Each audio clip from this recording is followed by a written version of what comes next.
50 Cent has gone to war with some of the most dangerous ops anybody has ever had. 50 Cent might be famous for beefing with rappers, but he's also gone against some of New York City's most notorious gangsters and lived to tell the story. Along the way, 50 has built a multi-million-dollar empire that stretches across music, film, and TV while targeting some of the most powerful moguls in the rap game. And while countless people have tried to silence 50, nobody's been successful. But how exactly did 50 Cent become so fearless? And how is he still alive? That's why we're doing a full-scale breakdown on how Curtis 50 Cent Jackson became the most ruthless rapper of all time. What's the true story behind the murder of 50's mom? How did 50's crime boss mentor become his worst enemy? And why is 50's beef with Diddy way more complicated than fans realize? We've even dug through countless long-forgotten archival interviews to show you why 50 Cent hates Jay-Z so much and why he'll do anything to destroy his career. And the biggest question of them all,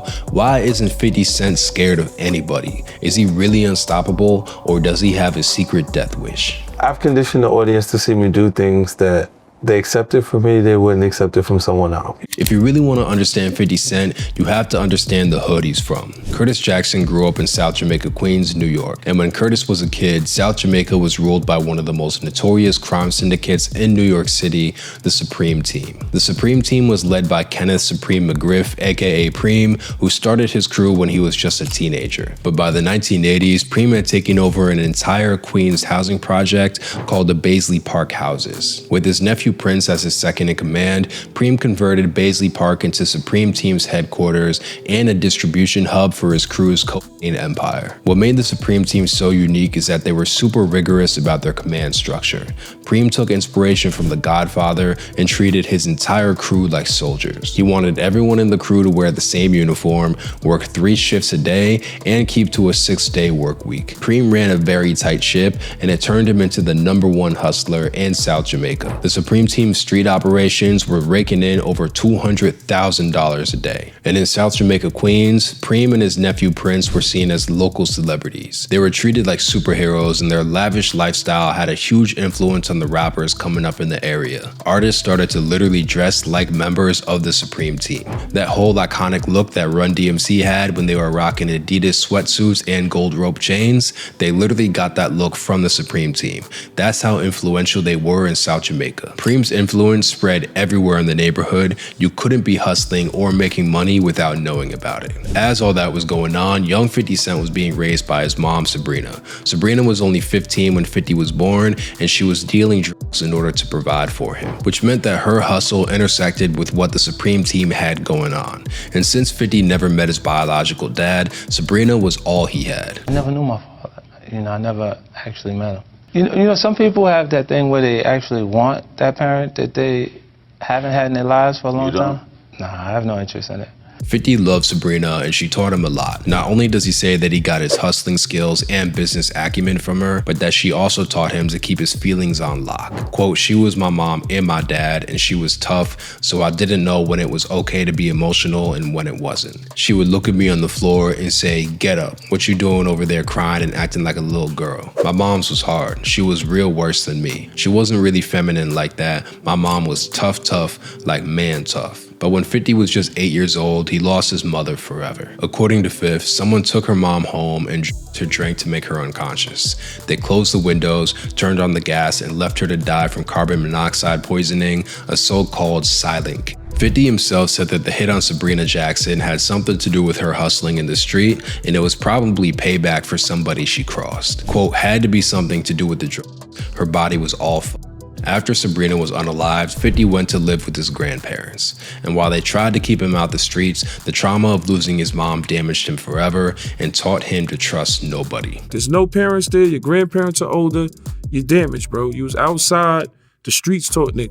50's reputation as Sabrina's son meant that a lot of older dealers in Southside already knew who he was. Those guys hooked 50 up with his first couple grams of coke and taught him how to start dealing at age 12. Even though he was just a child, 50 started living a double life. At home, he acted sweet for his grandmother, but out on the street, he was learning how to hustle. I'd gotten used to a certain style of living with mom hustling. I got everything I wanted. I knew my grandmother couldn't afford to buy me Air Jordans, and I didn't even want to bother her with that. so I started hustling to buy things. I'd tell her whatever I had new was my friend's stuff across the street. That's how I became two people. One was the hardcore drug dealer in the day, and the other was my grandmother's baby by night. 50 dropped out of school in the 10th grade. By that time, he was already well known across South Jamaica. Not only was he building a reputation as a local boxer, but 50 was pulling in over $5,000 a day from hustling and already had multiple cars. And even when he was that young, 50 was creative about finding ways to get rid of the competition. 50 linked up with a crew of thieves from Brooklyn and used them to rob other dealers in Queens. 50 made a deal with the Jack Boys. He basically told them to keep whatever cash or jewels they got their hands on as long as they gave him whatever drugs they stole. And then 50 would sell those drugs to his customers at cut rate prices. I mean, he'd literally do the buy one get one free deals. Buy one get one free for crack is a little crazy, but that's what 50 was about. After getting robbed all the time, 50's ops decided that they needed to carry guns for protection. And whenever the cops spun the block, 50's competition would dip out so they wouldn't catch gun charges. That level of strategy and intimidation set 50 apart from everyone else and only turned him into a bigger legend in his hood. But in 1994, 50 was arrested when he tried to sell to an undercover cop. The police raided his grandparents' home and recovered a gun, heroin, and crack cocaine. While serving time in a boot camp, 50 decided to think seriously about a life beyond hustling. He got his GED while he was locked up and decided to pursue music. And while the streets used to know him as Boo Boo, 50 got his rap name from Kelvin 50 Cent Martin, a notorious Brooklyn bank robber. 50 clearly saw a lot of himself in the OG 50 Cent because just like Kelvin Martin, 50 was prepared to rob anybody who got in his way. But rapping didn't pay off for 50, at least not right away. His underground tapes caught some local buzz and put him on tour with Nas, but it was nowhere the kind of money he got from hustling. And to make matters worse, 50's homies put him on a collision course with South Jamaica's ultimate OG, Kenneth Supreme McGriff. What made shit pop off was that one of 50 Cent's guys, Lil Troy, allegedly robbed Ja Rule for his chain. Now, Ja Rule also grew up in Queens, but he was from Hollis, which is right next to South Jamaica. And when Ja saw that 50 was with Lil Troy, he declared him an op for life. The thing was that Ja Rule's career was financially backed by Preem. Preem had started to funnel his drug money into the music industry, specifically a record label called Murder Inc., which was run by another Queens guy named Irv Gotti. And Ja's issues with 50 meant that Preem got involved with the beef. Now, up to that point, Preem and 50 knew each other through their share of Southside connections, but 50 accused Ja of running to Preem to get his chain back, which hurt their relationship. Why you get jokes in your own hood? Why niggas who rob you walk around like it's all good? Damn. Why you ran to Preem to get your shit back? The thing about 50's rap career is that he had no problem with mentioning names on record. While a lot of artists try to keep the streets and the music separate, 50 just didn't give a fuck. His breakout song, How to Rob, had him straight up dissing some of the industry's biggest celebrities at the time so he could get a reaction. Most up-and-coming artists would be too shook to name drop powerful celebrities, but 50 didn't have that type of filter. He threatened to rob everyone from Diddy to Jay-Z to Mike Tyson to Will Smith. How to Rob put 50's name on the map and forced people to pay attention to him. That kind of attitude is what set 50 Cent apart from the competition. He didn't care about being liked, but he would force his rivals to respect him. But 50's name dropping almost cost him his life. After he scored a record deal with Columbia Records, 50 put out the song Ghetto Quran, Please Forgive Me. And Ghetto Quran instantly became one of the most controversial rap songs in history. In the song, 50 specifically name drops various street legends that he grew up around, including the leaders of the Supreme team. Yo, when you hear talk of the Southside, you hear talk of the team.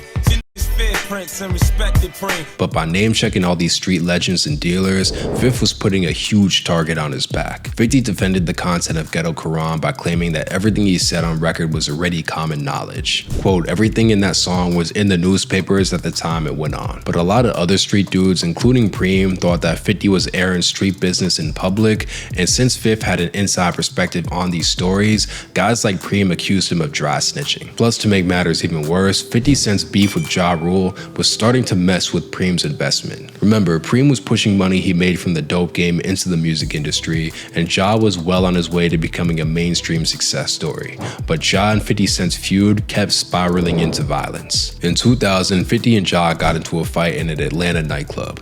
Later that same year, Ja's crew ambushed 50 at a New York recording studio and literally stabbed 50 in the back. Preem needed to make an example out of 50 Cent. Not only was he mentioning his name on records, but he was also beefing with an artist that Preem's money was tied up with. It was too far, and Preem had enough. On May 24th of 2000, 50 Cent was visiting his grandmother's house with his son when a gunman pulled up and fired on 50 at close range. Fifth was shot in the hand, arm, hip, both legs, chest, and in the face. And while 50 was rushed to the hospital, he still wasn't in the clear. I know after 50 got shot, I just pulled up to the block and it was shells. I thought he was dead. I pull up there, son in my hand, see his grandmother, every aunts, everybody there crying, Kev, everybody in his whole hood or whoever was knowing they were there. And even when he was shot, he was handcuffed to the hospital bed. Like, he was also treated as a criminal too. 50's crew literally had to guard his room to make sure the shooters who tried to unalive 50 didn't return to finish the job. 50's ops didn't realize it at the time, but that attempt on his life created a monster. I made some mistakes, just not that one. Even after being shot 9 times, 50 Cent dedicated himself to getting revenge on his enemies. That shooting destroyed all of 50's momentum. Before he got shot, 50 was building up a lot of hype in the industry. Not only did he have a record deal with Columbia Records, but he also recorded a whole album called Power of the Dollar. 50 was literally in the process of planning music video shoots with Destiny's Child when he got popped. But once news broke that 50 had been almost assassinated, the industry got scared. Columbia was shook about the level of violence surrounding 50 and decided they didn't want any part of it, so they dropped him from the label. When he got shot, everything changed.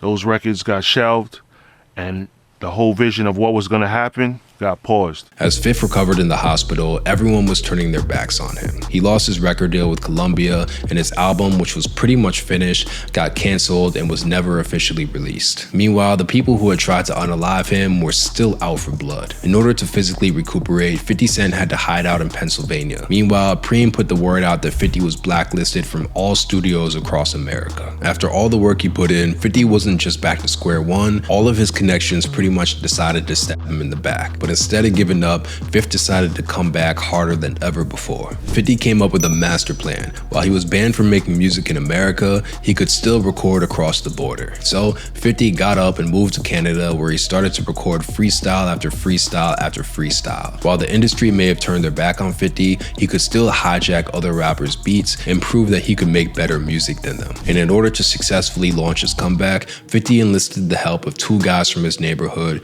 Tony Yayo and Lloyd Banks. With Yayo and Banks beside him, 50 launched a new group called G-Unit. And in a matter of months, G-Unit launched an avalanche of music that took over New York's mixtape market. Every hood we go through, all the gangsters around know my whole crew.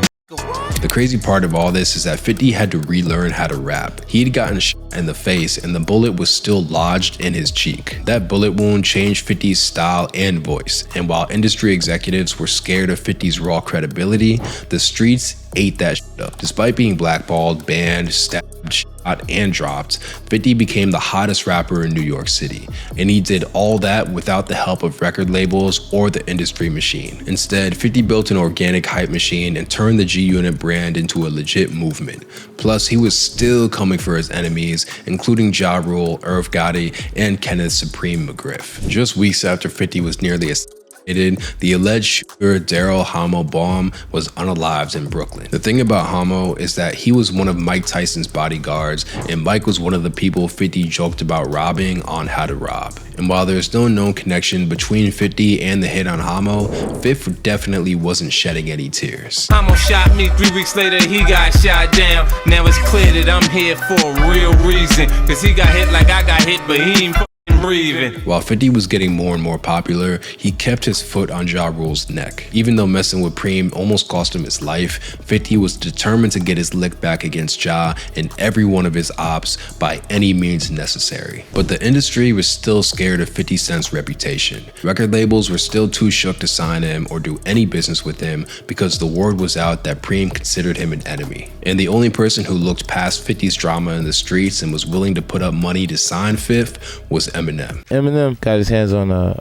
copy of a mixtape that I put out. My manager gave me a copy of Guess Who's Back. Within the first couple of songs, I was like, yo, he's back. Eminem signed 50 Cent to $1 million record deal to his label Shady Records and introduced him to Dr. Dre. All of a sudden, 50 went from being blacklisted to having the biggest trendsetters in rap in his corner. Quote, when everyone else was afraid to work with me for reasons outside of music, he looked straight past that. And when you really think about it, Eminem was the perfect person to sign 50. For years, M's music career had been dogged with controversy after controversy. His lyrics had been censored, he'd been protested against, and politicians hated him. Eminem saw what the industry was doing with 50. He clearly saw a kindred spirit. After being in the trenches solo for so long, 50 Cent finally had some powerful allies. But being with Eminem and Dre also meant that 50 had to inherit their beefs as well, including Dre's issues with one of rap's biggest supervillains, Suge Knight. Back in the day, Dr. Dre and Suge co-founded Death Row Records together. With Suge as the CEO, Death Row became the biggest gangster rap label in the world. But the label was also associated with violence and gang activity. Suge was affiliated with the mob Pyru Bloods and was notorious for delivering beatdowns to people who were disloyal to him. His intimidation tactics were legendary, and everyone in the industry pretty much feared him. So when Dre decided to cut ties with Suge and launch his own venture, Aftermath, Suge wanted revenge. And when 50 Cent was filming his music video for In the Club, Suge decided that it was the perfect moment to pull up. It was like a standoff. I know this sounds like a fucking movie, but it's really true. We were shooting In the Club video, and somebody said, Suge Knight here. I was at the bar, Gang was there, and he stopped, and Suge came in with 30 Mexicans, like you said. Which is weird. And I just remember 50 was like, what's up, man? What you want to do? The way 50 saw it, he had already beefed with one of the biggest crime lords on the East Coast. And though a lot of people were scared of Suge, 50 had no problem putting everything on the line to ride for Dr. Dre. But 50 was more than just a loyal soldier for Dre and Eminem. People still actively wanted to unalive him, which meant that everyone in the label had to be ready for shit to pop off at any given moment. Shit definitely changed how we was moving. We was in some shit. Like, we had to move like the military, you know what I'm saying? Bulletproof vests, bulletproof cars. You know, we didn't really have to worry about that before him. Eminem at first tried to keep the beef between 50 and Ja from spiraling out of control, but when Ja started bragging in interviews about how his crew stabbed 50 in New York, M gave Fifth the green light to go in. Like, I got in an altercation in the Hit Factory. In the studio, we was in the studio, got a little incident. But it was only like 3 stitches. They said I got stunned. I felt like that was a promotional stunt. 50's debut album, Get Rich or Die Trying, dropped on February 6th of 2003, and it instantly became one of the best-selling albums in industry history. Not only did it move 872,000 copies in its first week, but it sold another 822,000 copies the week after that. To this day, Get Rich has sold over 13 million copies and been certified 9 times platinum. Even though 50 had finally entered the mainstream, he refused to leave the streets alone. Fifth packed the album full of diss tracks, funneling all his rage and anger at Preem towards Ja Rule. XL, one of the album's producers, said that Fifth's refusal to be scared of his enemies is exactly why Get Rich or Die Trying became one of rap's biggest success stories. Quote, a lot of rappers, they just come out with a song and you either like the song or you don't. 50 not only came out with songs, he came out with a story that people could relate with, not getting shot, but the world being against him and him still being fearless and ready to challenge everyone. He gave the world a street story,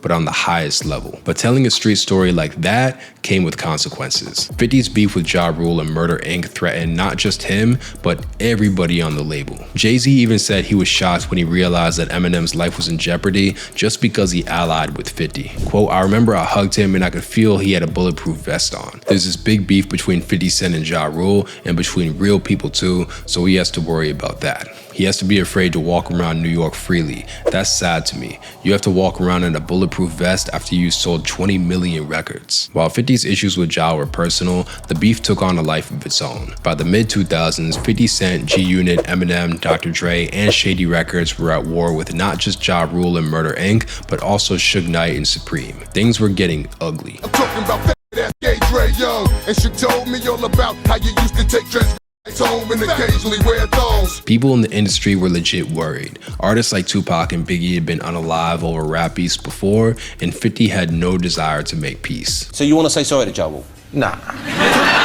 The crazy part is that 50 decided to declare war against even more rappers and started beefing with another New York gangster. 50 didn't want to just crush Ja Rule, he wanted to destroy every artist who he's ever worked with, including rappers who he was previously cool with. So when New York artists like Fat Joe, Jadakiss, and Nas recorded songs with Ja, 50 decided to go at them too. Khalees said a milkshake, bring all the boys to the yard. Then Nas went and tattooed the on his arm. For 50, there was no such thing as too far or too much. Even though Nas had brought 50 on tour with him years ago, Fifth still wanted to send a message. If you do any business with Murder Inc., then you're automatically an op. And that same mantra applied to 50's crew as well. He expected everybody in his crew to beef with his enemies, and if anyone tried to sit on the bench, 50 would humiliate them. And that's exactly what happened when 50 decided to sign the Game to G-Unit. Originally, G-Unit was just built out of guys 50 knew from Southside Jamaica. It was him, Tony Yayo, and Lloyd Banks. But as 50 became a superstar, he decided to expand the roster and bring in two new artists,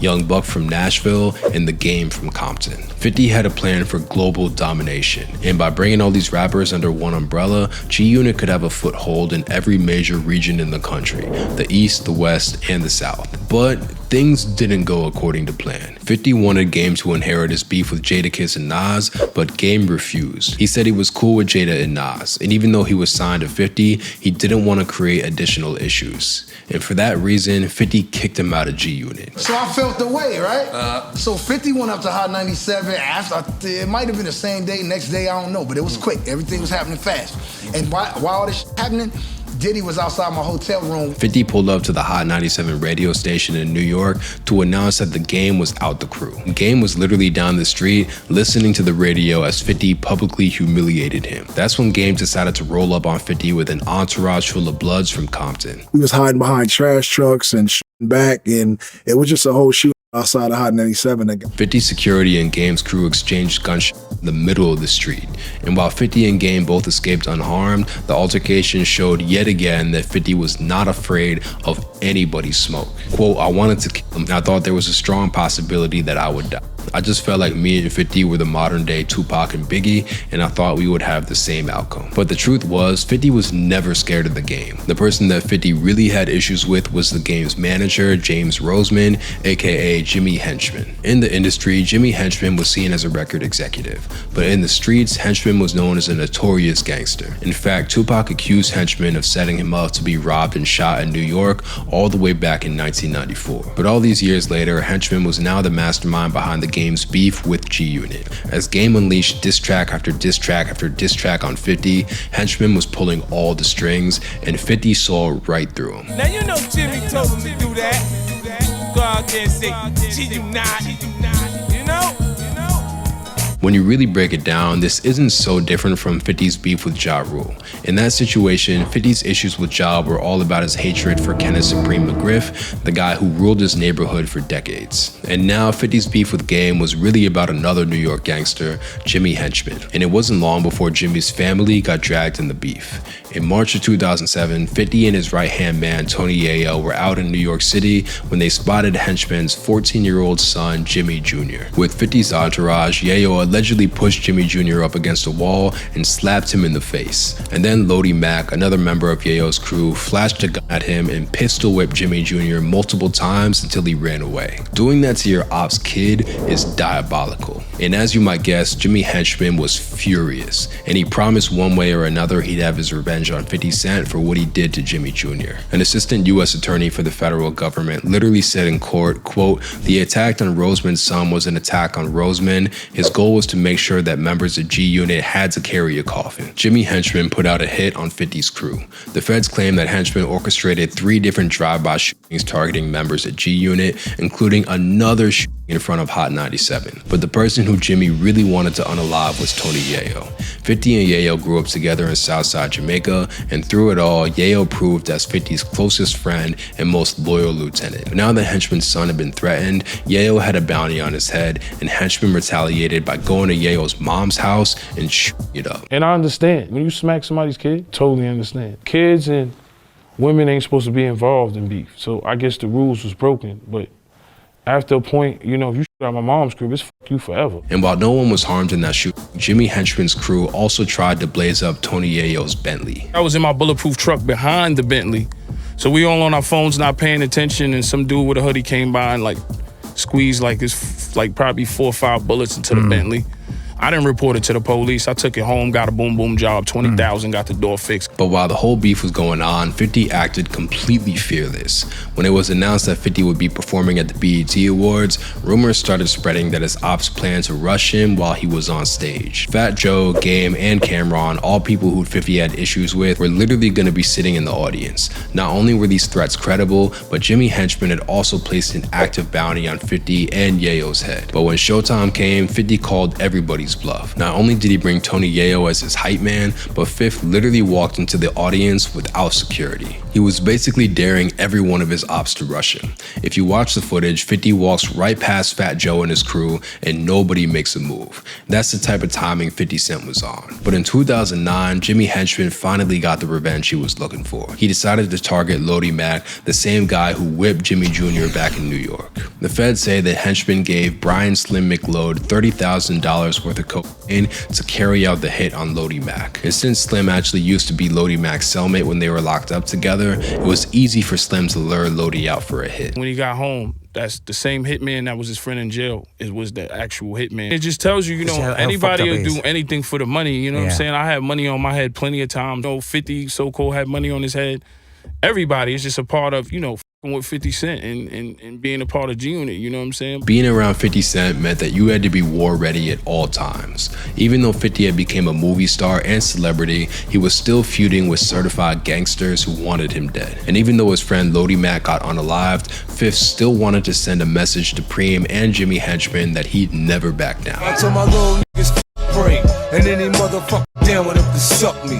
I'm still mad. And 50 still got to get the last laugh. As the beef continued, both Preem and Henchman were moving sloppy, and the feds were watching every one of their mistakes. The FBI launched an investigation on Preem's connection to Murder Inc., raiding their offices and charging Irv Gotti, the CEO of Murder Inc., with money laundering. Meanwhile, Preem's Golden Goose Ja Rule sales started to tank after his beef with 50. Even though Ja had platinum-selling albums and chart-topping hits, 50 absolutely obliterated his reputation, brutally humiliating him and turning him into a has-been. Preem was arrested and sentenced to life in prison for ordering hits on 2 other guys from Southside Jamaica that 50 was connected to, E Moneybags and Big Nose Troy. While Preem had wiped out all of his ops, the one person he was never able to unalive was Curtis 50 Cent Jackson, and Fifth kept mocking him even when he was sent to Supermax prison. However, the feds investigated Jimmy Henchman for running a multi-million-dollar drug trafficking ring.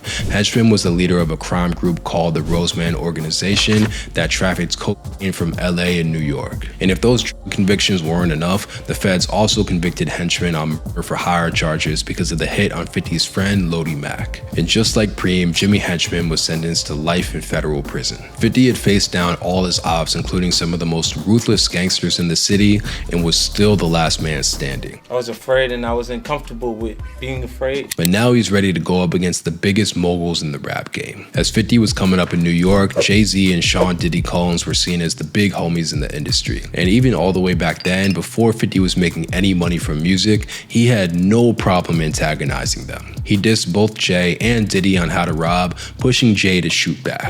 Go against Jigga, your ass is dense. I'm about $1, what the fuck is 50 cents? But more importantly, Jay-Z had a relationship with 50's arch nemesis, Preem. Jay even warned Preem that the feds were watching him and tried to get him to step back from the streets. I put Preem in my truck, told him leave them streets alone. I predicted jail would happen, did I try to put him on? If If you know 50, you know he doesn't tolerate anybody hanging around his ops. And while 50 and Jay maintained a cordial public relationship for years, the two of them did not see eye to eye. Jay was the cool, calm, collected businessman with ties to corporate America, trying to keep street guys like Preem to go straight. But 50 was wreaking havoc across New York, egging Preem on and daring him to do something. And 50 was pushing Jay-Z too. In 2007, 50 was on Demon Time. He crashed the stage while Jay-Z was performing with Diddy, Kanye, and T.I.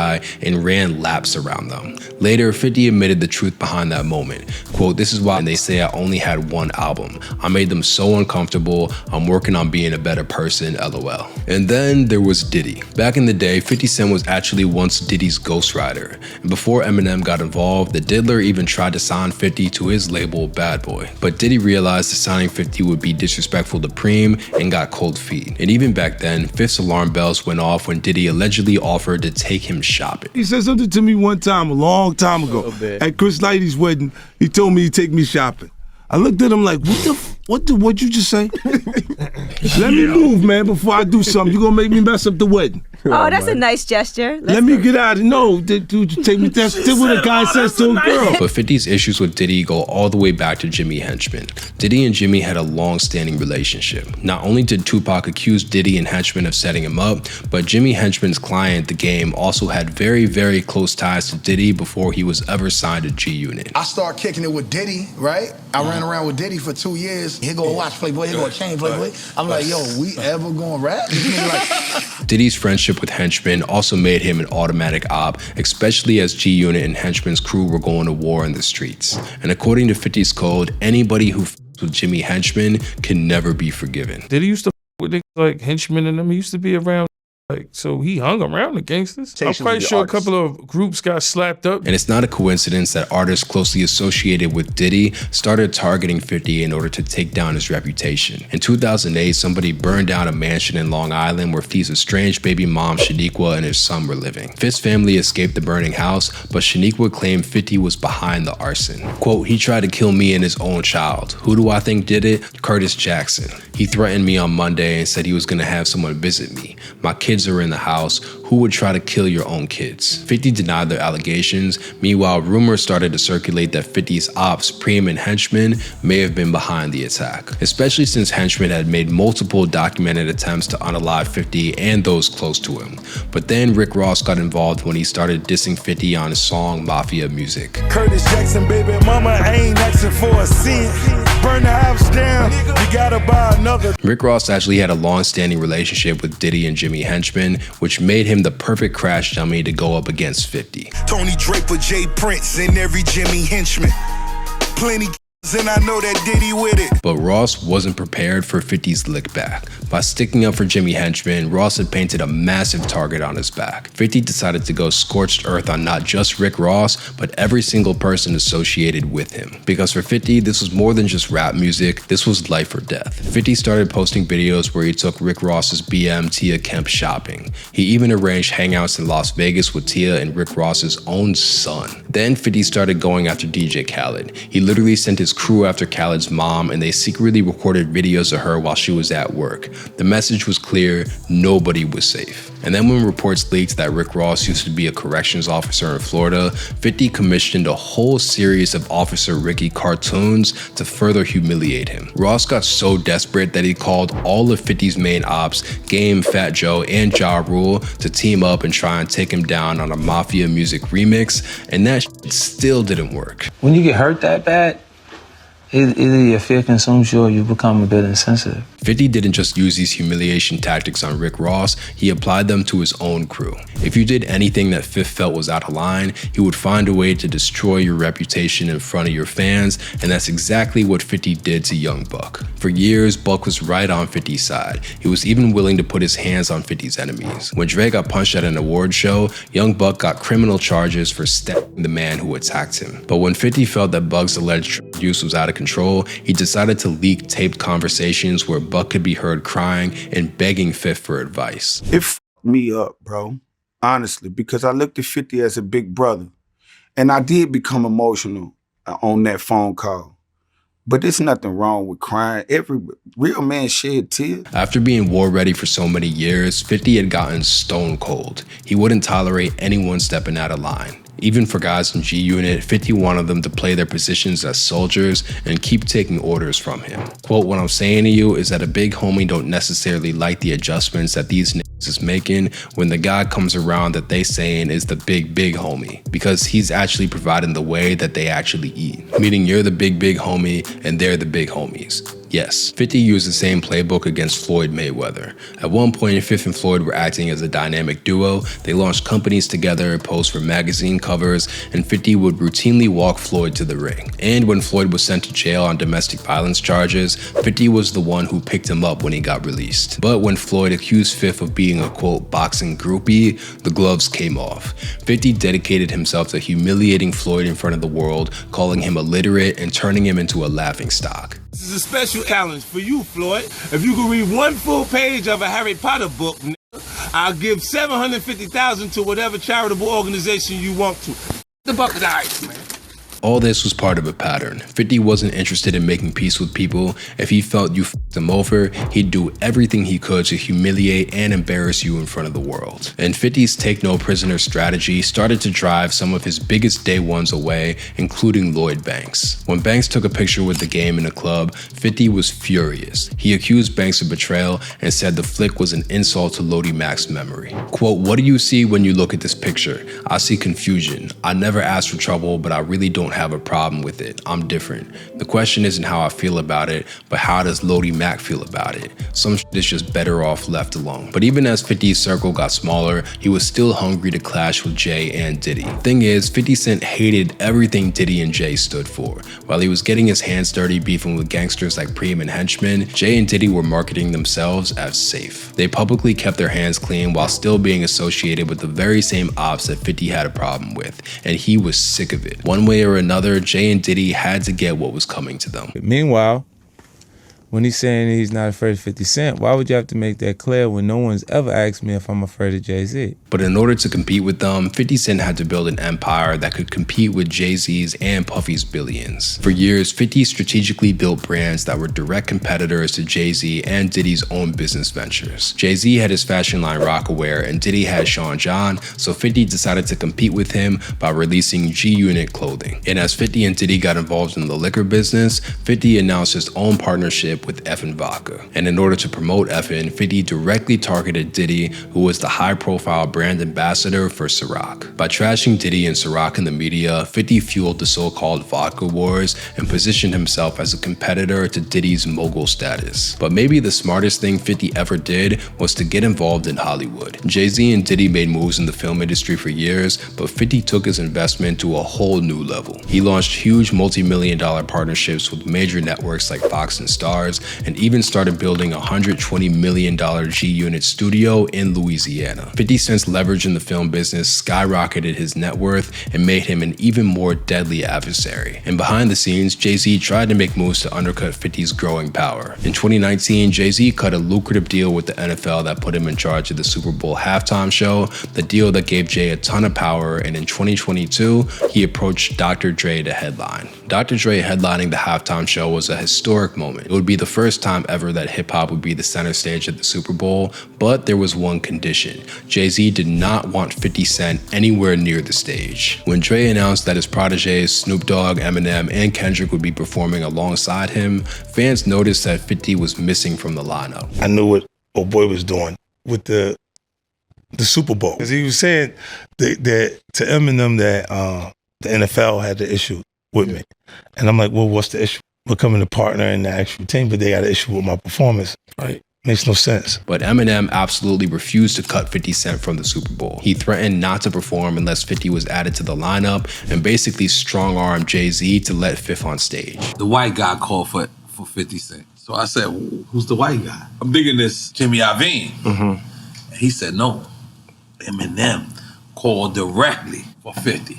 That whole behind-the-scenes situation shows exactly how tense 50 and Jay's relationship is. And while Jay spent years downplaying any issues he has with 50, all the drama with the Super Bowl exposed their beef once and for all. As allegations have rolled in, 50 has proven to himself to be Sean Carter's and Sean Combs' worst nightmare. In 2023, Cassie Ventura unveiled a bombshell multi-million-dollar lawsuit that accused Sean Diddy Combs of abuse and sexual assault. The accusations opened the floodgates for other alleged victims to come forward who claimed that Diddy was a brutal prick.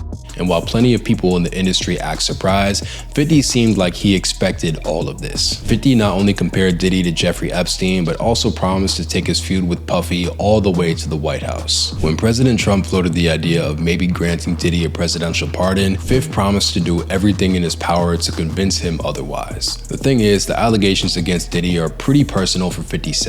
There's been multiple reports that 50 Cent's baby mom, Daphne Joy, has actually testified for the federal government under the name Jane Doe. And according to that testimony, Jane and Diddy enjoyed a very intimate relationship. Not only did Diddy and Jane have a so-called love contract with one another, but Diddy apparently floated the $10,000 a month rent for Jane's home in Miami. In exchange for this, Jane was expected to perform in Diddy's deranged freak-off fantasies. That's just another reason why 50 Cent hates Diddy so much. Diddy apparently went after Daphne Joy precisely because of her relationship with Fifth. While most rappers have flat out ignored the allegations against Diddy, 50 has done the opposite. He's not only commented on every development in the Diddy case, but he's also ruthlessly mocked Jay-Z for being friends with Diddy in the first place. When Jay-Z was accused of sexual assault, 50 Cent made fun of him for walking the red carpet just one day later. Quote, Jay said, "They said I raped the kid. Everybody get dressed, we going to see Mufasa, LOL." 50's masterpiece might just be his Diddy documentary, Sean Combs' The Reckoning, and it's probably the best evidence for why 50 going Hollywood was actually the ultimate power move. 50 used the documentary to not only spotlight allegations against Diddy, but also make the case that Diddy was the worst thing to happen to hip-hop ever. 50 even obtained personal footage that Diddy commissioned while he was awaiting trial, and the footage contains some pretty disturbing details about Diddy's personal life, including him mocking accusers and saying that he needs hand sanitizer after hugging fans in Harlem. If I didn't say anything, you would interpret it as the hip-hop is fine with this behavior. The truth is, most rappers are scared as fuck of both of these guys, and the only person that isn't afraid of Jay and Diddy's power in the industry is 50 Cent. And when you go through 50's life story, you start to understand why this guy refuses to be scared. His mom was unalived when he was just a kid, and he was in the streets hustling before he was even a teenager. Not only did he survive jail stints, but he actively robbed rival dealers so they could corner the market in Southside Jamaica. He's beefed with some of the most feared and connected people in the industry, from Preem to Jimmy Henchman to Suge Knight, and he's not only survived all this, but buried his ops and destroyed their reputations. And now 50 is hell-bent on doing the same thing to Jay-Z. 50 even joked on social media that he left Jay-Z out of the Diddy documentary, but that it's not too late for him to spin the block. Quote, "This is the message Jay-Z sent me when he realized he's not in the Diddy doc, LOL." While Jay's reputation might be at an all-time low right now, he's still easily one of the most powerful people in the music industry. With a net worth topping over $2.5 billion, Jay is easily the most dangerous and well-connected op 50 has ever had. But Fifth also clearly sees taking down Jay as the final chess move when it comes to destroying the legacy of his biggest nemesis, Kenneth Supreme McGriff. Jay's history with Preem might just be the reason 50 is so hungry to take him down once and for all. When you really think about it, 50's beef with Preem helped turn him into who he is. It led to the 9 gunshot wounds that gave 50 his most notorious origin story in hip-hop history. It turned him into a master strategist who figured out all the ways to psychologically humiliate his enemies, and it made him realize he could trust nobody. It turned 50 absolutely merciless when it came to the art of war. All these years later, 50 has become the biggest menace the rap game has ever seen, and there is nobody who could scare him.